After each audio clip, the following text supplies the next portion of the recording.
What's up, guys? We are Gray. I'm Michael. My name's Kyle, and we're hanging out with Rob on Front Row Live. Hey. Everybody heard about you guys from the Hailee Steinfeld track for Starving. Yeah. And then you guys did another thing with Bahari, which is another like awesome act from out here.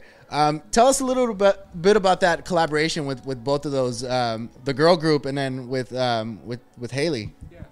I feel like it's kind of the same story as like what you hear most time. Everyone's just a lot everyone's really cool when you meet them. You never expect them to be like as cool as they are, but everyone's really chill and nice, respectful. Yeah. Bahari girls are super chill. We hang out with them, we talk to them, they're super nice. Yeah. No, it was, I don't know, it just came really naturally because like you said, they're all, like all four of them are really talented. Right. Hailee and the three girls. And yeah, it came really naturally. It was good. And I like the way that you guys do your productions. Specifically with Where Are You Now, how you guys did that remix for that. You guys are very, although you guys are producers, you guys seem like it's more of like a rock band before the production. Yeah. What's the story behind that? I mean, you go ahead if you want. I mean, yeah, we grew up playing in bands first, and we grew up listening to bands. Yeah. So electronic music came way later. Like we were listening to bands in 2002. And only started listening to electronic music in like 2010, you know? So there were like 8 years of that fermenting in our blood, I guess. I don't know. Yeah. Yeah, specifically Where You Now, I think that's the first remix we ever made together. And I just remember like, yo, we should just put, like we had a synth in the place where the guitar was in the build. And we're like, we should just put like an acoustic guitar. That was a synth. And it was just a synth. And it sounded like kind of like Feed Me. And we had this little weird like arpeggio. And I was like, what if you did like a fucking sweep? That'd be crazy. It's like, no, there's no way. And then we like, ended up doing it. It was really cool. Super we fun. grew up listening to metal and stuff, so I think it comes out a bit. So how did you guys transition from that to EDM to producing? Yeah, honestly, it was like going to events and like seeing people like Demouse, Feed Me, Zedd, and just being like, blown away by how good it sounds. Just like and then just wanting to grow onto that, make it sound even better. And you guys didn't want to pursue like the rock band or the metal band or whatever it was that you guys were in? Well, like I was in a band before, and it just. Being in a band sucks because you have to rely on other people to be really good at what they do, and I don't know, I don't like it as much. And also it doesn't sound as good. I feel like electronic music sounds better. You could turn it up louder, you know? But yeah, I think it's just about like when we first started out, we thought we had to make everything with synths because we were making electronic music, and then as we've like grown, we've realized like who cares? We'll use whatever we want, and like we like playing other instruments, you know? Yeah. Right. Yeah. And I think because of that influence, I think that's also a reason why Zedd and Skrillex paid attention to you guys. Because I mean, obviously Skrillex from First to Last and Zedd was previously in a metal band. He was a drummer. So I mean, So it's like it's crazy how we see people from bands coming into not just necessarily this scene, but even the pop world, and they just take over. Like it's crazy. Yeah. But tell me a little bit more about your experiences as like musicians, because you guys are still performing live. When you guys go on tonight, you'll have the drums and you'll also have the guitars. So tell me a little bit about that. Yeah, it's super. I feel like it's a lot more fun. Honestly, it feels really awkward when we aren't doing something. So I can't imagine a whole set of just not doing anything. Yeah, and just kind of and like DJing. I don't know, but it's really fun and super. I don't know. It's like it like challenges you every time. Yeah. Like last night, like we wanted to add a song, and I was like, shit, I haven't learned that on piano yet. So I was like, shit, and I had like an hour to learn it before the set. I was like, shit, we gotta do that. And like, super fun. I just feel really comfortable playing guitar in general. So like I feel more comfortable with a guitar than without one. Right. Like it's not like a burden for me. Like I have to remember these parts. Like it's like a blanket of comfort for me, personally. Yeah. Having something to do. Yeah. It makes you feel better about it for sure. So take me in the studio. I'm hanging out in the studio with you guys right now. Hey, you guys are working on your new record, whatever. What's up? So what am I expecting? How does that work? Do you guys go into the actual instruments before you actually go into whatever tracks you guys are working on? Like, how does that work? Almost 100% of the time always starts on guitar. Kyle's always on his acoustic guitar. Yeah. Or electric, just through Kemper, just playing chords, just messing around. Yeah, I feel like a lot of people start with like the beat, you know, or like put down drums or something, and to us that's kind of crazy because what's the point in drums if the chords aren't right? So for us, we'll literally just sit there with the chords for like 2-3 hours until it's right, you know? Sometimes it comes quicker, but Sometimes I'll forget to press record on my phone, and Kyle will play something really fucking sick, and then 2 minutes later he'll be like, "Wait, what?" I'm like, "No, the thing you just played." He's like, "I don't remember." Like, he has like the shortest attention span, so I'm just like, "No, it's so dope. You have to play it." I'm like trying to show him on the fret like where it was, and he's like, "Dude, I have no idea. You should have recorded it." I'm like, "Fuck." Yeah. So we start with chords, and then once the chords are in a good spot, then we'll like create drums and an atmosphere. For us, it really matters like where the song is. So Michael's good at that. Like, he'll be like, "All right, this is in a subway, or this is like on the beach, or wherever." Like, he knows where it is, and then we'll make atmospheres around that place, and we'll like listen to the lyrics and find ways that we can incorporate Foley and shit, like, I don't know, just things that'll make it feel like you're there.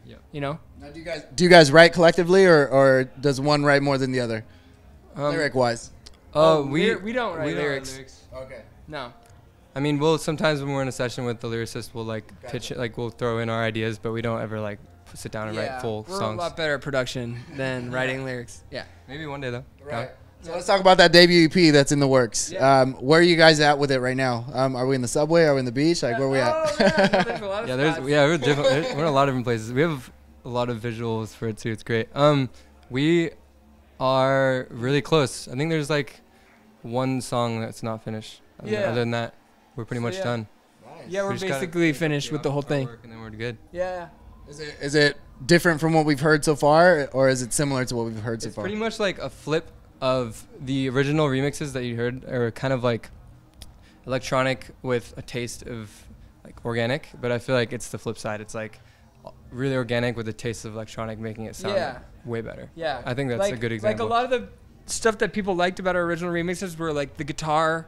I'm like, whoa, that was really cool that you added this acoustic element. So we're like, let's see what happens if it's way more of that, and see. I don't know. We'll see what happens. Are you guys working with any other like artists, other singers that we can talk about? Maybe. I don't think we can talk about anyone, but some really exciting people for sure. Yeah. Okay. It's people that would be some really like surprising people as well. Yeah, people from like our childhood, because like a lot, like we said, a lot of this is like us going back to our roots. And okay, so we're talking metal here. No, I know. I mean, maybe. I don't know. Maybe. I don't know. It's just people who like we grew up listening to that we wanted to include. Yeah. Nice. Now, with the girls, Bahari and with Hailee, what was it about them that you guys wanted them to be like the first ones to actually like introduce you guys to the world? It's a hard question. Well, for us, the voice is like the most important part. So until we hear them sing it, we don't know. So we're welcome to hear anyone sing it, but until we hear it and we're like, yeah, that's the one. Right. And both of them happen to be the one on the first try. Bahari specifically sounded exactly like the original demo that we had. It was insane. Like we couldn't tell the difference. Wow. They were perfect. Yeah. It was really cool. That's crazy. Yeah. That's crazy. So let's talk a little bit more about the live show. Like I said, it's pretty much you guys have a band on stage, but what really inspires these live shows, especially like the light shows that you guys have? Like, how does that really work out for you guys? Live shows. In the production sense or in the music sense? Both. Production wise, actually, we like really look up to Zedd's set. Actually, he has like, in my opinion, the best visuals. So. Yeah, it was really important to us that the visuals were really dope, that they looked incredible. Right. So, yeah, we got our boy Roboto to do those, and then... Specifically, like how we're saying about how our songs usually have a place visually in our minds, we try to, like, get escape of, like, exactly where each song is in each visual, kind of like a mood board in a way. But, yeah, that's probably the coolest part of the visuals. And then musically, like we said, like, it's a mix of the bands that we grew up listening to, and then the electronic artists that we like. And for us, like, we're learning drums are the best part of electronic music, and guitar is a great part of, acoustic music. So like just blending all these things that we grew up listening to. I don't know. You guys mentioned that you played some new songs yesterday in San Francisco. Yeah. How did you guys feel like the audience took in those new songs? We asked a couple people. They said they liked them a lot.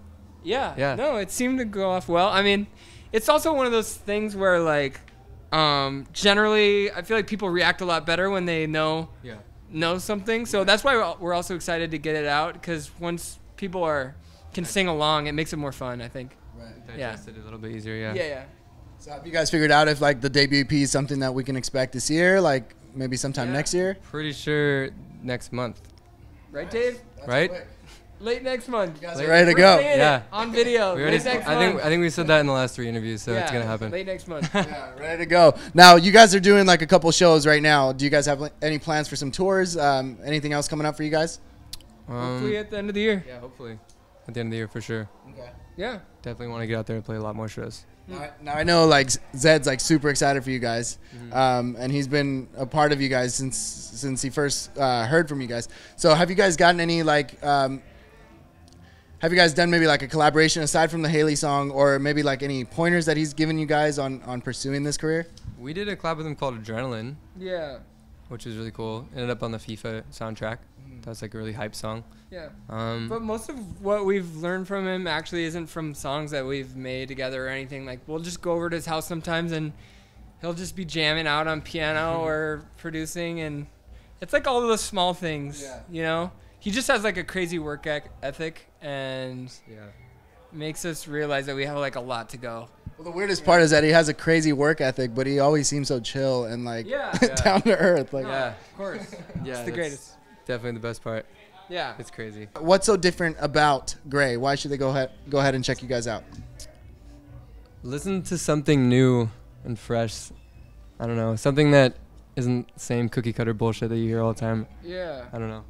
Yeah, I don't know. If you're looking for something different, check out our music. And if you like our current stuff and want us to keep making that, that's not gonna happen. We're gonna keep changing. We're gonna change it up every fucking year. So that's it. That's fucking great. That's good.